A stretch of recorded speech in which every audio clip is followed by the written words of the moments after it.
שלום לכולם, שמי איילת מוצפי, אופטומטריסטית, עם ניסיון של למעלה מ-20 שנה, בפתרון בעיות ראייה. היום אני רוצה לדבר איתכם על פתרון אופטי לסביבת עבודה משרדית. זה טקסט הקריאה שלי, ואלה משקפי הקריאה שלי. בעזרתם אני רואה מצוין, קוראת יופי. אבל מה קורה כשאני רוצה להסתכל מול המחשב? פשוט אני רואה מטושטש, אני לא רואה טוב. כדי לראות טוב יותר, אני צריכה פשוט להתקרב. עכשיו אני רואה מצוין, אבל זה לא נוח לי לעבוד ככה. אז אני מתרחקת. עכשיו אני שוב רואה מטושטש, אני שוב מורידה אותה. ועכשיו יש לי הודעת בסמארטפון.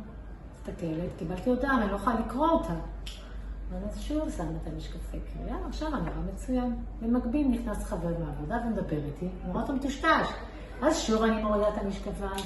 בקיצור, אני מוצאת את עצמי כל היום מעמידה, שמה, מורידה, לא נורא, אי נוחות וכבוד. ולכן יש לי פתרון.